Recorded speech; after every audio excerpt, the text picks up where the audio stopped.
right, so Nick, we made it. By Jove, we made it. We finally made it to the log cabin mine. This has been a long awaited journey. I've wanted to make it up here for a while now. Finally got a 4x4 vehicle to make the trip. But this is what I like to see. Look at that. Mono Basin Historical Society is working with the United States Forest Service to protect and preserve this site. So that's good. That's what I like to see. Please report any pilferage or vandalism. And they even got phone numbers.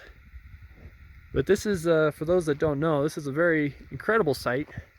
The hard 4x4 road up makes it so that very few people come up here.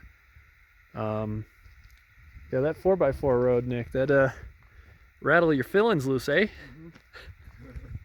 It was, God, that was a rough road. Anywho, we got a wooden storage tank here. It's kind of falling apart. Looks like it was a water tank.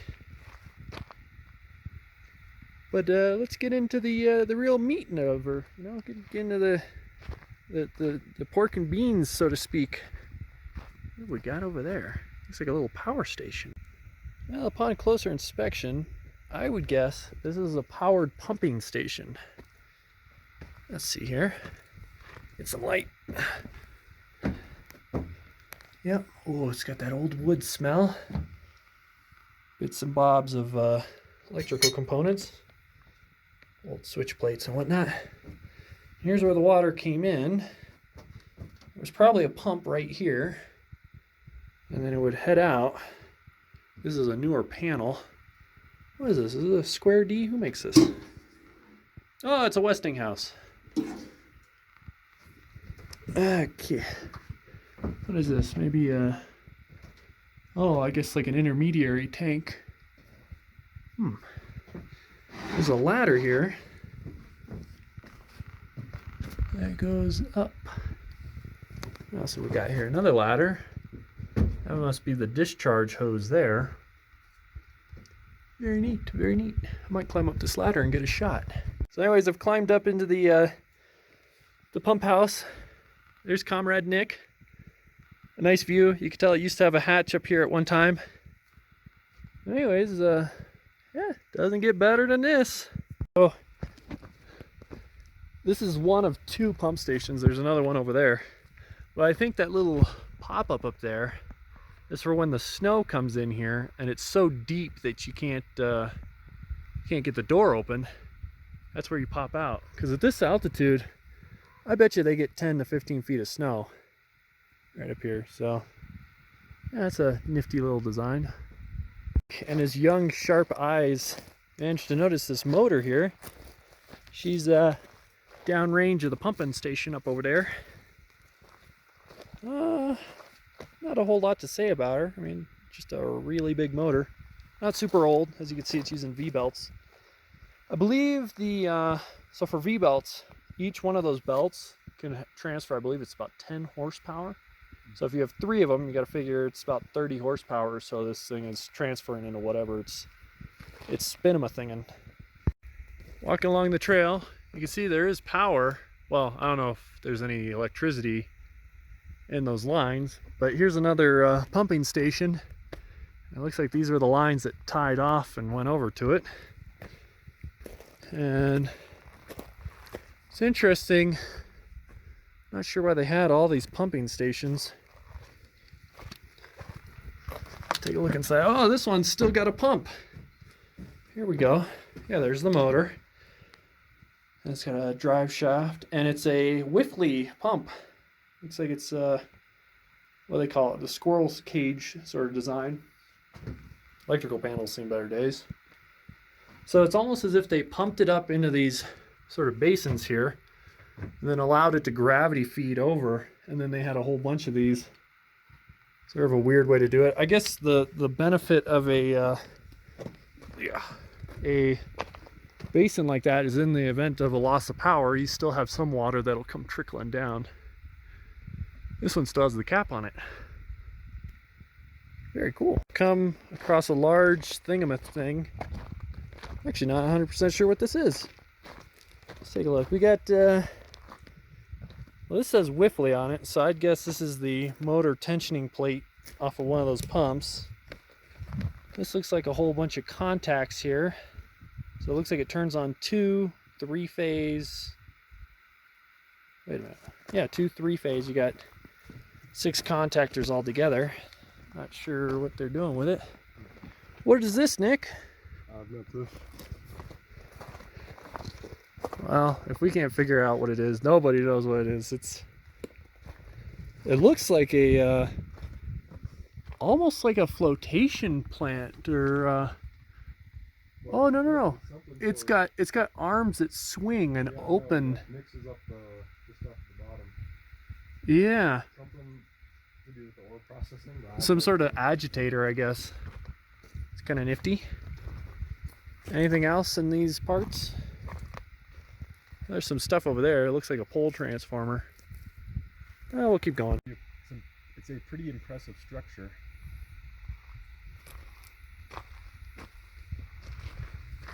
Oh, look at that thing.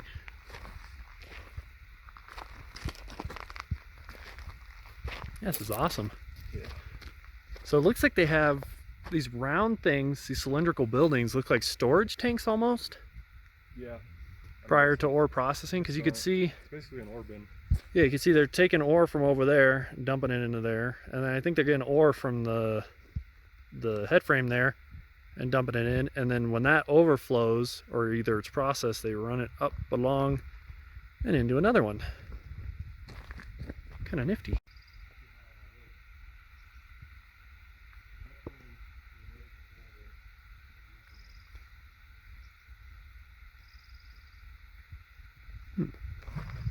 Looks kind of like that's the drive module there for the conveyor belt. It's likely what's inside of there. You can kind of see a similar thing on the end there. Can't wait to get inside this thing. Nick has informed me that this was worked in the 20s and 30s, right, Nick? Yeah, that would say that. So, and this was a gold producing mine. Yes, look at this. It's incredible that it's all still here. Thank you to all the volunteers and other people that have made this possible. We greatly appreciate it. Large motor. Ooh, it's a rate classifier. Yep. There she be. God, that's awesome. See all the buildings. There's some other people here, as you can probably hear in the background. And there's the shaft going down. Oh, there used to be a whatchamacallit, a cage sitting there. It looks like it's taken off down the shaft.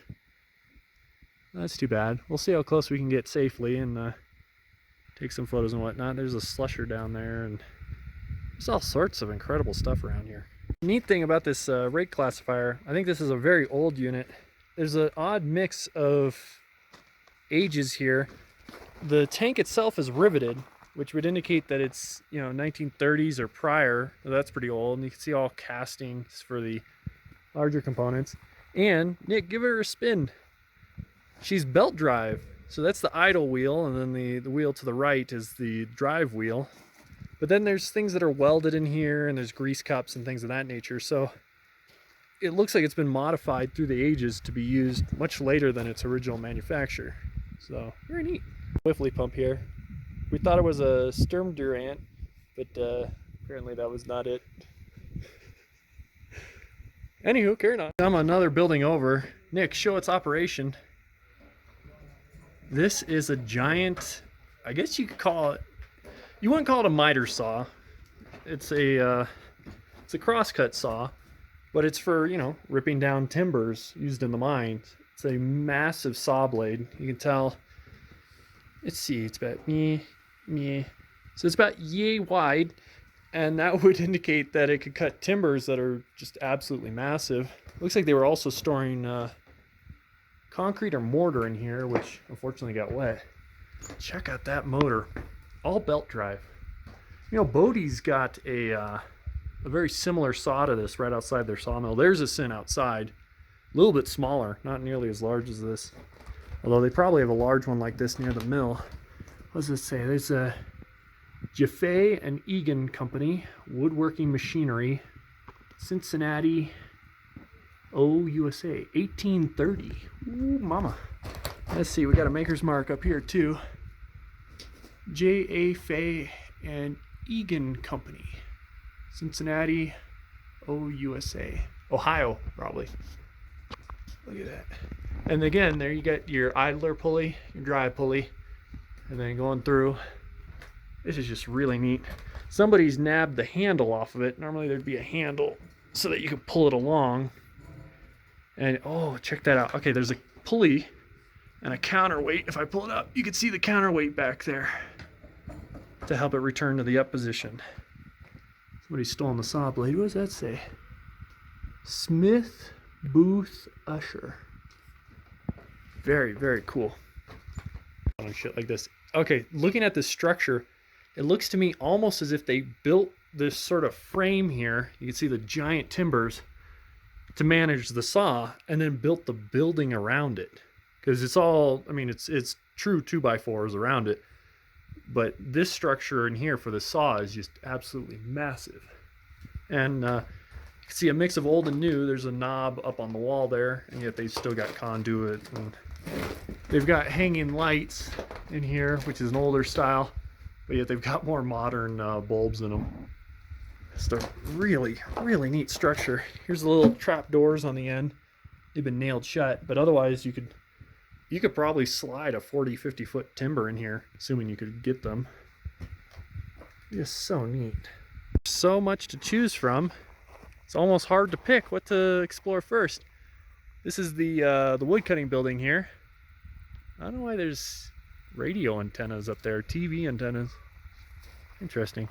Anywho, why don't we check out this this bunkhouse looking building right here. The steps have seen better days. More of a ramp than steps, actually. Yeah, we're gonna go to the side.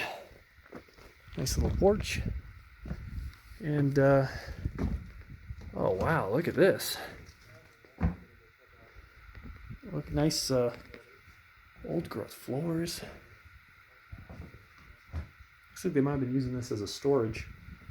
Beautiful 5-panel doors.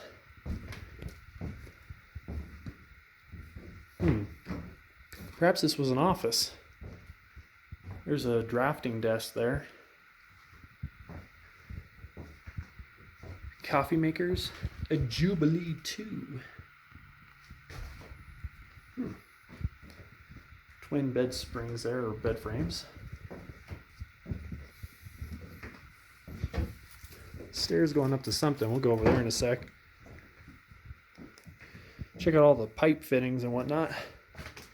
Ceramic insulators, faucet bibs, station plates. I mean, you name it, it's here. What's over here? More storage. Got some toolboxes against the wall here. Looks like garage bolts and stuff of that nature. I hope they keep maintaining this place. This is really cool. Check out all the old knobs, contactors, old radiator hoses. Still has light bulbs in it, although that guy looks like he's got a crack in it. Oh, no. That one's still good. You could almost see the filament inside of it. Let's see if I can light it up. Yeah, filament's still good in there. Check out these old, let's see if I can get them to come out. Sargent. I can't quite read them. These are really old door locks from 5-panel doors and older.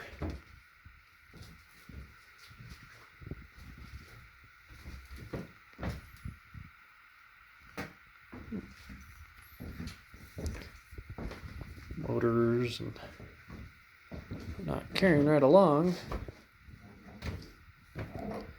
Pneumatic line. Ooh, this is kind of cool. Look at this. A nice little window in between of the buildings. Alright, this guy up here's got a slab foundation. Ah, restrooms. Yeah, look at this. Showers over here. You got little plates to stand on, or mats. Sinks over here. And the good old thrones themselves. These are old toilets. 1930s, I bet. Yeah, they don't make them like that anymore. Water heater. Breakers and stuff for that. A little laundry sink.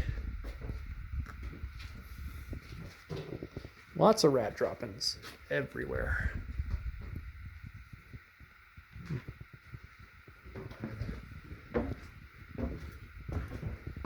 What'd you find, Nick? Somewhere.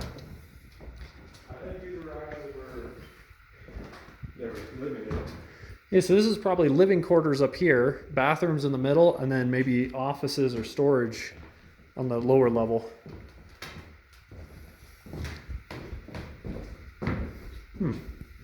Sure is empty. Beautiful windows, double hung.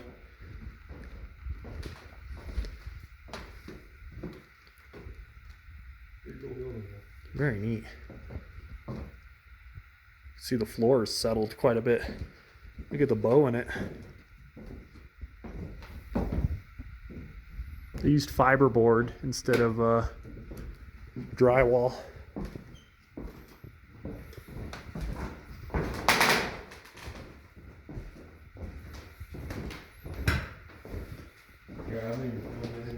Okay, I'm gonna film this room over here, and then if you want to start from up there, I'll meet you in the middle. You can see the subfloor. Somebody tore up the hardwood flooring through here. It's another bedroom. Lower wall heating, electric. Nice double hung windows. And this heads on outside. There's the transport conveyor there. Very cool. All right, so we found this sort of end room. It's in the same building but disconnected. It's got its own door. And we're thinking, well, this might be like a doctor's office, though. Sort of the way it's got this cabinet here. But it seems like a specialized section of the building. It's got its own personal shower, toilet, and yeah, I think maybe like a nurse's office or an admin staying. There's a bedroom. You got like a sort of middle room here. Kind of neat. On to the next building here.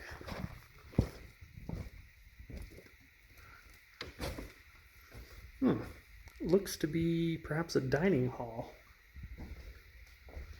Although there's a lot of hardware in it for a dining hall, but that's a kitchen sink right there, if I ever saw one. Looks like they had stoves here as a sort of fume hood. Let's see. Another back office. Got some twine, some shelves. Pretty empty. Nice little desk, old chair. I think this is the mess hall. Yeah, definitely. So, you could tell where they had silverware, flatware, and whatnot. A boot hanging from the ceiling. I'm not sure what that's all about, but whatever. 5-panel doors again. Oh, what do we got back here? Oh, a little personal bathroom here. Oh, sorry. And coming over here, got a, looks like a walk-in closet. Ooh, luxury. Bedroom over there. Bedroom over here. Wow, look at that homemade stove. Deluxe.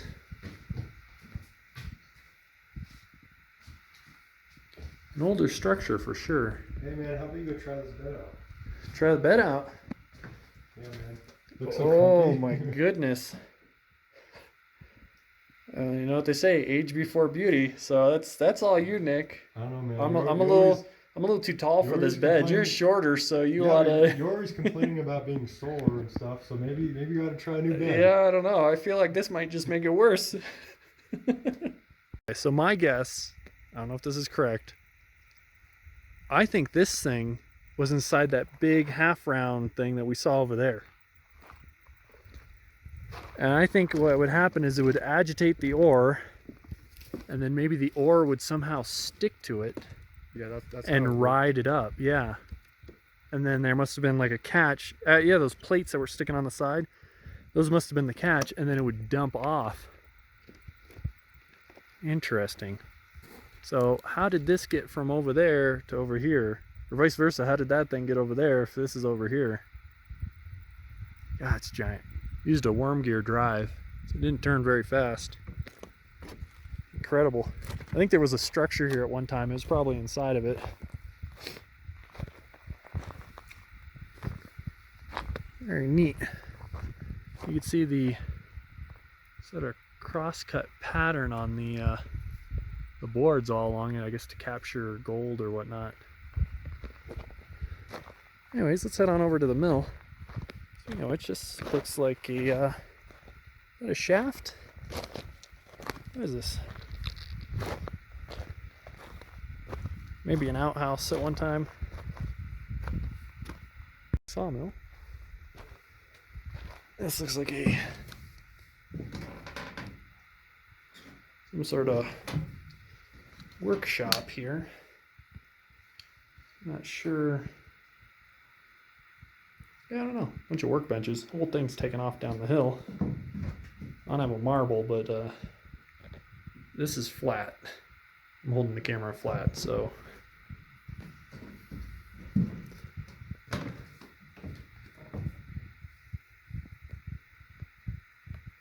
Ahoy, Nick!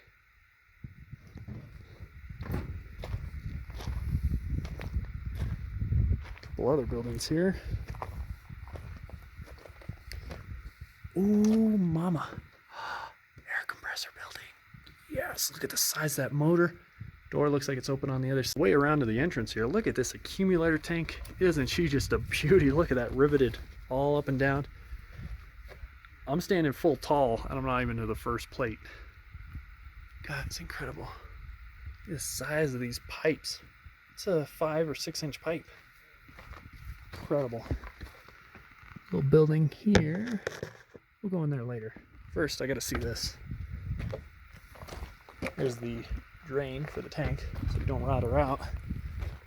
But, oh, mama. See the head frame there? Not sure what that is. Oh, transformer. Okay. Coming on over into here. Oh, this is beautiful. Look at this. Here's the hoist. A small workshop off over here. Tools and parts storage, perhaps. Let's see. Oh, battery charging for the mine lights. Yeah, this is the charger. This looks like maybe a transformer here. Oh my gosh. Time for charging batteries. That is very cool. There's a knob. You see all the numbered spots there. A couple outlets. So this is all battery charging. Over here, oh, hoist disconnect switch, hoist magnetic switch, mainline disconnect, do not pull with load on. Look at that. Still got all the brakes and everything. It's got a railing around it because you'd never interrupt the hoist man while he's doing his thing. Look at this. Looks like they wired it so that for the levels they'd have lights go on instead of the original old style thing. That looks like an electric buzzer there. God, that is so cool. Nick, look at this. There's a motor, drives little gear to big gear, then a little gear to another big gear, twice reduction. Still got wooden brake shoes on it. Oh, that's cool. Hey Nick, why don't you sit in the hoist seat? I'll get some footage of you. Alrighty. Show us how you would operate the hoist, Mr. Hoistman.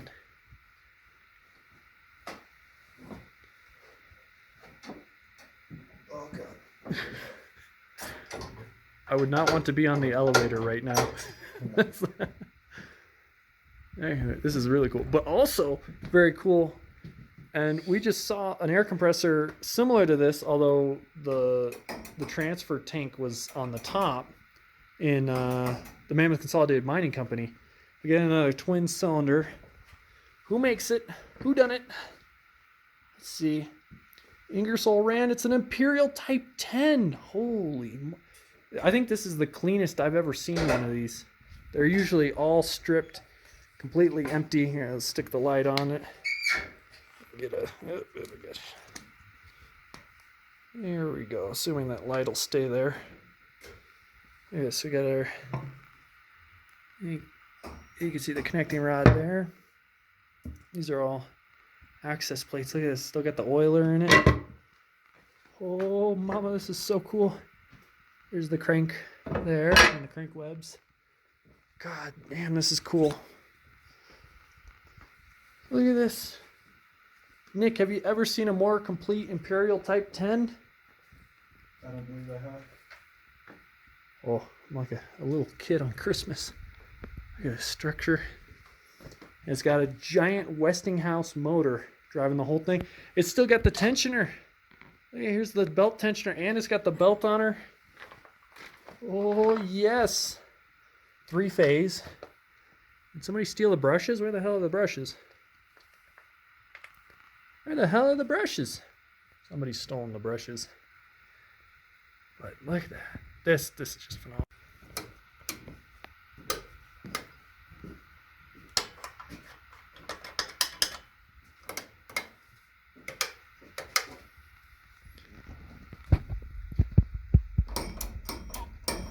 Let me get your picture on there. Oh, you were filming? Yeah, I was. Well, I don't care. I like that. Yeah, it's incredible. This is... So we're in the shed to the side. You can see this is the motor that drives the hoist. And these guys here are all resistive loads for starting the motor. This is a 3-phase motor.